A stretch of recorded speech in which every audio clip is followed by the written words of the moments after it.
గ్రామ పంచాయతీ ఎన్నికల్లో గెలిచిన సర్పంచ్, వార్డు మెంబర్ల ప్రమాణ స్వీకార కార్యక్రమంలో పాల్గొన్న ఎమ్మెల్యే గంగుల కమలాకర్. ఇటీవల గ్రామ పంచాయతీ ఎన్నికల్లో కరీంనగర్ నియోజకవర్గంలోని బీఆర్ఎస్ పార్టీ తరపున గెలుపొందిన సర్పంచ్ మరియు వార్డు సభ్యుల ప్రమాణ స్వీకారోత్సవ కార్యక్రమానికి హాజరైన మాజీ మంత్రి కరీంనగర్ ఎమ్మెల్యే గంగుల కమలాకర్ కరీంనగర్ రూరల్ లోని ఇరుకుల్ల, మందులపల్లి మరియు కొత్తపల్లి మండలంలోని నాగుల, మల్యాల, బావుపేట మరియు బుద్దిపల్లి గ్రామ సర్పంచులు, ఉప సర్పంచులు, వార్డు మెంబర్ల ప్రమాణ స్వీకారానికి హాజరై వారిని శాలువాతో సత్కరించారు ఎమ్మెల్యే గంగుల కమలాకర్. ఈరోజు ఎన్నికలు జరిగినాయి, సర్పంచ్ ఎన్నికలు జరిగినాయి కాబట్టి ఆ సర్పంచ్ ఎన్నికలలో నాకు తెలిసి జిల్లాలనే అతిపెద్ద మెజార్టీతో గెలిపించినందుకు, సర్పంచ్ని ఉప సర్పంచ్ గెలిపించినందుకు మీ గ్రామాలందరూ కూడా వెల్ఫేర్ చేస్తారు. పెంచాల ఆంజనేయులను సర్పంచ్గా, కరుణాకర్ను ఉప సర్పంచ్గాతో పాటు అందరూ కలుసుకొని వార్డు మెంబర్ అందరూ కలిసికట్టుగా గెలిపించినందుకు, గ్రామాల ఐక్యత ఉన్నందుకు మీ అందరికీ పేరు పేరు, ముఖ్యంగా యువ సోదరులకు, కుల సంఘాలందరికీ పేరు పేరు నమస్కారాలు. ఈ పార్టీ ఆ పార్టీ చూడకుండా అందరు కలిసి గ్రామ అభివృద్ధి కావాలనే ఉద్దేశంతో ఈరోజు సర్పంచ్ను, ఉప సర్పంచ్ను, వార్డు మెంబర్లు అందరూ ఎంతో నమ్మకంగా మీరు అందరూ గెలిపించింది. నేను గెలిపించినందుకు మీకు శుభాకాంక్షలు తెలియజేసుకుంటూ, గెలిచిన వారికి కూడా ఈరోజు మనం దండలు వేసుకున్నామంటే ఆ దండలు అలంకారం కాదు, మీకు బాధ్యత చెప్తుంది. అది ఒక శాలువలు ఊర్లో వేసిండ్రు, ఒక శాలువలో ఒక దండలు మీకు వేసిందంటే ఏదో మీకు అలంకారం కోసం వేసినట్టు కాదు. ఈ యొక్క దండ నీ బాధ్యతను గుర్తిస్తుందని చెప్పేసి చెప్పటానికే మనం ఈరోజు వేసినాం. ఈ శాలువ కూడా మీకు వేస్తున్నామంటే ఈ శాలువ ద్వారా మేము ఓట్లేసి గెలిపించినాం కాబట్టి మీ బాధ్యతలను విస్మరించకుండా బాధ్యతతో గ్రామ అభివృద్ధికి పనిచేయమని చెప్పేసి అందుకే ఈరోజు ఆ శాలువ మనం వేస్తాం. సో అందుకే నా రిక్వెస్ట్ ఏంటంటే మీకు అందరికీ కూడా ఇప్పుడు ఓట్లు వేసిన వారు నీ ఊరోళ్ళే, ఓట్లు వేయని వారు నీ ఊరోళ్ళే. ఇప్పుడు ఓట్లు వేసిన వాళ్ళు నీ వాళ్ళే, ఓట్లు వేయని వాళ్ళు నీ వాళ్ళే. ఈ గ్రామంలో ఉన్న అందరు ప్రజలు కూడా మీరు అందరు కడుపులో పెట్టుకొని చూసుకునే బాధ్యత మీ మీద ఉంటుంది. ఈరోజు మీ మీద బాధ్యత ఎక్కువ ఉంటుంది. కాబట్టి గ్రామ అభివృద్ధి జరగాలి. గ్రామ అభివృద్ధి జరగాలంటే గ్రామ పంచాయతీ నిధులు సరిపోవు. రాష్ట్ర ప్రభుత్వాలు నిధులు తేవాలి, కేంద్ర ప్రభుత్వాలు నిధులు తేవాలి. నిధులు తెస్తేనే ఈ గ్రామాలు అభివృద్ధి అవుతాయి. లేకుంటే గ్రామ పంచాయతీల నిధులతోటి జీతాలకు కూడా సరిపోవు. ఇది మనం ఫస్ట్ నుంచి చూస్తున్నాం. అందుకే నేను ఎమ్మెల్యే గెలిచిన తర్వాత ఫస్ట్ రోడ్ల మీద డిపెండ్ చేసినాం. ఈ రోడ్డు ఎట్లా జరగాలి అని. రోడ్లతో పాటు గ్రామాలలో నీటి వ్యవస్థకు ఎట్లా, ఎండిపోయిన చెరువులో నీళ్ళు ఎట్లా తేవాలని ఆలోచించినాం. నాగుల మల్లాల చెరువు నుంచి నీళ్ళు ఎట్లా తేవాలి, వరదకాల నుంచి నీళ్ళు ఎట్లా తేవాలి, ఉన్న రోడ్డు ఎట్లా తేవాలి, ఇక్కడ నుంచి బద్దిపల్లి లింక్ ఎట్లా తేవాలి, ఇక్కడ నుంచి మత్తడికి చెరువు కాడికి రోడ్ ఎట్లా తేవాలి. ఈ ఆలోచనలతో మనం పనిచేసినాం కాబట్టి గ్రామాల అభివృద్ధి జరిగినాయి. ఒకప్పుడు 5 లక్షలకు 2 లక్షలకు ఉన్న గుంట ఎకరా భూమి ఇప్పుడు లక్షల కోట్లలో పెరిగిందంటే గ్రామాల అభివృద్ధి జరిగినాయి. తెలంగాణ తెచ్చుకుందే రాష్ట్ర అభివృద్ధి జరగాలి, గ్రామ అభివృద్ధి కావాలి, ప్రజల అభివృద్ధి కావాలని. సో ఆ ఉద్దేశంతో ఈరోజు మొదటి నుంచి కూడా ఈ బావుపేట గ్రామం అంటే నాకు ఇష్టం. నేనంటే బావుపేట గ్రామస్తులకు ఇష్టము, గ్రామస్తులు ఎందుకంటే నాకు గుర్తున్నది, చాలా గుర్తున్నది. బహుశా ఇక్కడ చాలామంది పుట్టదే కావచ్చు. 1992లో మా ఉంటారు కొంతమంది, నరసింహరావు బాబు, మా కడాలి సినిమాలో నానుండే, తర్వాత మా లచ్చబాబు వాళ్ళందరూ చూతురు. 1992లో మొదటిసారిగా క్వారీ ఆపరేట్ చేసినప్పుడు, క్వారీ స్టార్ట్ చేసినప్పుడు సైకిల్ మీద వచ్చి ఇక్కడ వచ్చి భోజనం చేస్తున్నాను. వచ్చి 1992 అప్పుడు సామిల్ కాడ బస్సు ఆగుతున్నాను, అంతకని ఎక్కువ ఆగిపోవు. రోజుకు ఒక 4-5 బస్సులు వేమాడ బస్సులు పోగా బావుపేట కాడ ఇక్కడ మన సామిల్ కాడ, మన సామిల్ పేరు వెళ్తుండే కట్టమిచ్చింది సత్యనారాయణ సామిల్ కాడ బస్సు ఆగుతుండే. అక్కడ నుంచి అలా సైకిల్ తీసుకొని క్వారీ దాకా పోయి సైకిల్ తీసుకొని అక్కడ పెట్టుకొని మళ్ళీ క్వారీ తర్వాత అక్కడ టిఫిన్ బాక్స్ తీసుకొని వచ్చి ఇక్కడికి వచ్చి భోజనం చేద్దాం. అప్పుడే నాకు ఈ గ్రామంతో సంబంధం ఉండే. అప్పటి నుంచి ఇప్పటిదాకా గ్రామం నన్ను వదలలేదు, నేను గ్రామాన్ని వదలలేదు. అదే దిశగా మనం అడుగుతున్నాం.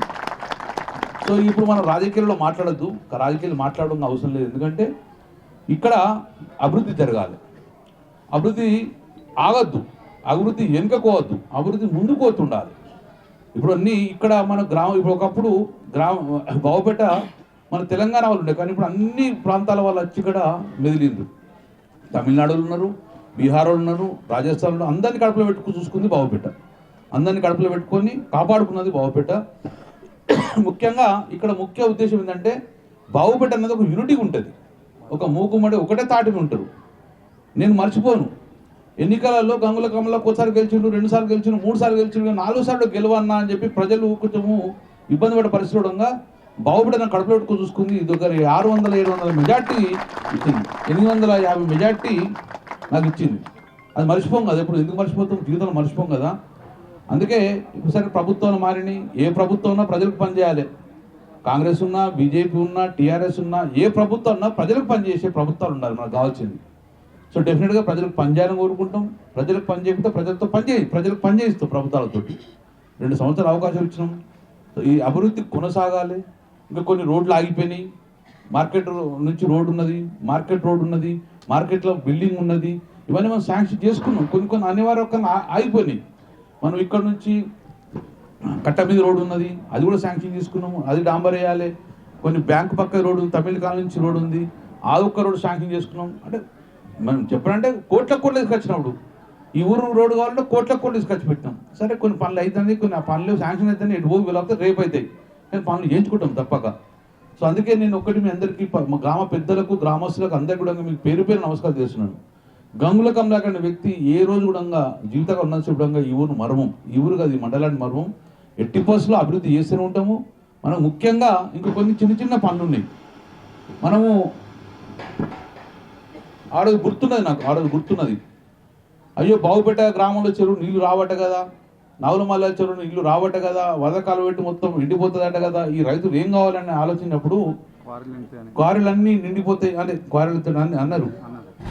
ఊకోలే, గ్రామస్తులు అందరూ తీసుకున్నాం. ఆ రోజు బావుపేట మధు ఉన్నాడు, మంజు ఉన్నాడు, కడాల్సి ఉన్నాడు, ఎంపీ గారు ఉన్నారు, అందరం ఒక 50-60 మంది పోయి నడుచుకుంటూ పోయి కాలువ మొదలు పెడితే, ఇప్పుడు కాళేశ్వరం నీళ్ళు ఎక్కితే ఫస్ట్ పడ్డదని నవలమల్ల చెరువులో పడ్డది. నవలమల్ల చెరువు నుంచి చక్కగా మన కొరిపకుంట పడ్డది. నేను నడుచుకుంటూ వచ్చిన, ఎక్కడ ఆచంపల్లి నుంచి నవలమల్ల దాకా నడుచుకుంటూ వచ్చి వాళ్ళకి డిజైన్ చెప్పిన. అన్ని ప్రభుత్వాలు చేతెత్తేసినాయి, ఈ కాలువ వరద కాలువ అయిపోయింది, మీ ఊరికి నీళ్లు రావు, అమ్ముకోర్రి మీరు అని అన్నారు. ఎందుకు రావు అని చెప్పేసి ఎంబడిపడి అక్కడ వరద కాలువ ఆచంపల్లి నుంచి నడుచుకుంటూ వచ్చి నాగులమల్ల చెరువులేసి, నాగులమల్ల నుంచి అదే కేలా నుంచి మేము అందరూ నడుచుకుంటూ వచ్చి కొరిపకొండ అక్కడికి వచ్చినాం. కొరిపకొండ కూర్చొని అక్కడ ఇడ్లీలు తిన్నాం. దీన్ని ఎటు పోవాలంటే బద్దిపల్లికి ఎట్లా పోవాలి, ఇటు కొరిపకొండకి ఎట్లా రావాలి, కొండపూర్ ఎట్లా రావాలని చెప్పి కూర్చొని అప్పుడు మనం బావుచెరువులో నీళ్ళు నింపుకున్నాం. బావుచెరువులో నీళ్ళు నింపిన కాబట్టి బావుచెరువులో మత్తడి దునికింది, చక్కగా పోయి మనకు అక్కడ ఎలుగందల పడుతుంది. అటు మళ్ళీ అడుగు బద్దిపల్లి ప్రాబ్లం ఉంటే మళ్ళీ నడుచుకుంటే పోయినాం, అధికారులు పిలిచినాం, కొత్త కాలువలు లభించినాం, రోడ్డుకు అడ్డం పెట్టించినాం. ఇప్పుడు బద్దిపల్లి నీళ్ళు పోతాయి, బద్దిపల్లి 2 చెరువులు నిండినాయి, బద్దిపల్లి కమార్పూర్ నీళ్ళు పోతుంది. ఓట్లకి ఇట్లా కాదు, మనం పని చేసినావా లేదా. ఇప్పుడు ఒకప్పుడు బీడు ఉన్న భూములు ఇప్పుడు ఒక బీడు లేకుండా సంతోషపడతాం కదా. మేము కూడా వ్యవసాయ కుటుంబం పుట్టినాం కదా, సంతోషపడ్డాం. పచ్చగా పొలాలు ఉన్నాయి. నేను చూసిన ఒకసారి మన స్కూల్ నుంచి పక్కకి వెళ్ళి పోతుంటే, మన గ్రామ పంచాయతీ పక్కకి వెళ్ళి పోతుంటే కొంచెం దూరంగానే రోడ్డు బంద్ అయిపోయింది, లేదు ఆ రోడ్డే లేదు. బద్దిపల్లి చెరువు బద్దిపల్లి దాకా పోవాలనుకుంటే ఇక్కడ ఫస్ట్ కొబ్బరి కొట్టినప్పుడు చెట్లే ఉండే, కడారి సీన్ వాళ్ళ నానుండే, మన లోషన్ ఉండే, అందరూ కలిసి ఇక్కడ మా భూములు ఇస్తామని చెప్పారు. కొబ్బరిగా కొడితే వల్ల ఎంత బ్రహ్మాండ రోడ్లు అయినాయి ఇక్కడ బద్దిపల్లి దాకా. ఆ రోడ్లు వేసేవారికి అక్కడ భూమి విలువ పెరిగినాయి. సో కాపాడుకున్నాం భూములను. ఇప్పుడు వ్యవసాయం మొత్తం కూడా జరుగుతుంది, ఇంకా జరగాలి. మనమే కాదు కదా, మన తరాలు, మన పిల్లలు, మన మునిమాన వాళ్ళు అందరూ కూడా బతకాలి ఊళ్ళ మీద. కాబట్టి అందరం కూడా అభివృద్ధి చేసుకుంటాం. సో ఇప్పుడు కూడా మీ ఊరికి రావాలని, మిమ్మల్ని కలవాలని చెప్పి ప్రభుత్వ ప్రక్రియ అనేది ఆగది. ఏ ప్రభుత్వం ఉన్నా ప్రక్రియ ఆగది. నిధులు వచ్చేది బరాబర్ వస్తాయి, స్టేట్ రాష్ట్ర నిధులు వస్తాయి, కేంద్ర నిధులు వస్తాయి. గంగుల కమలాకంటే ఇక్కడ బత్తాడో తీసుకొచ్చి పెడతాము. కానీ కలకల్లాడాలి ఈ ఊరు అనేది ప్రజలకు ముందు చూపుగా ఉండే విధంగా బ్రహ్మాండం చేసి పెడతామని చెప్పేసి మీ అందరికీ కూడా దయచేసి పాలకవర్గ సభ్యులు మీ ఎన్నికలలో అందరూ సహకరించు, అందరిని కడుపులో పెట్టుకొని. ఇప్పుడు మనం ఎన్నికల వరకే మన కొట్లాటలు, నీ ఓటేంత ఎన్నికల అందరం కడుపు పని చేయాలి. ఈడు నా ఓడే వాళ్ళని కలుపుకొని కలిసి పని చేసుకుంటూ పోవాలి, ముందుకు పోవాలి. రాగ ద్వేషాలు ఉండకూడదు, విమర్శలు ఉండకూడదు, ఎవరితో కొట్లాటలు ఉండకూడదు. అందరిని కడుపులో పెట్టుకొని పని చేస్తే ఊరంతా కూడా సహకారం చేస్తారు. శభాష్ అనే విధంగానే ఒక్కసారి గెలుచుడు ఈజీ, రెండోసారి గెలుచుడు కష్టం. ఒకసారి గెలుతాం, రెండోసారి గెలవాలి, మూడోసారి గెలవాలి. శభాష్ ప్రజలు అనే విధంగా ఆ మార్క్ అనే విధంగా మీరు పనిచేయాలని చెప్పి నేను ఆశిస్తున్నాను. మీ అందరూ పనిచేస్తారని నమ్మకం ఉన్నది కాబట్టి మీ అందరూ కూడా భగవంతుడు ఆయుర్వేదాలలో ధైర్యం ఇవ్వాలి, మీకు ముందుకు పోయే ధైర్యం ఇచ్చి అభివృద్ధి జరగాలే విధంగా ప్రజలందరికీ మనలు పొందాలని చెప్పి నేను మనస్ఫూర్తిగా కోరుకుంటున్నాను. జై తెలంగాణ. కని విని ఎరగని రీతిలో మీ ఇంట జరిగే వేడుకలకు అందమైన వేదిక Shri Lakshmi banquet hall. Functions చేయాలంటే ఇల్లు చిన్నగా ఉందని ఆలోచిస్తున్నారా? చిన్న ఫంక్షన్ కోసం ఎక్కువ డబ్బులు వృధా చేస్తున్నారా? అందుకే మీ సౌలభ్యం కోసం అత్యాధునిక అంగులతో అందుబాటు ధరలో లభిస్తోంది శ్రీ లక్ష్మి బ్యాంకెట్ హాల్. పుట్టినరోజులకు, పెళ్లి రోజు వేడుకలకు, రాజకీయ పార్టీ సమావేశాలకు, కార్పొరేట్ కాన్ఫరెన్సులకు అద్భుతమైన ప్రదేశం శ్రీ లక్ష్మి బ్యాంకెట్ హాల్. మీ ఇంట జరిగే ఏ శుభకార్యానికైనా అతి తక్కువ ఖర్చుతో గ్రాండ్ గా సెలబ్రేట్ చేసుకునేందుకు అనువైన ప్రదేశం శ్రీ లక్ష్మి బ్యాంకెట్ హాల్. మా అడ్రస్ శ్రీనగర్ కాలనీ, రాధికాటు, Saket main road, Kapra, Hyderabad. Pin code number 500062. Booking కొరకు సంప్రదించాల్సిన ఫోన్ నెంబర్స్ 9393142738, 9391808087 మరియు 8234070707.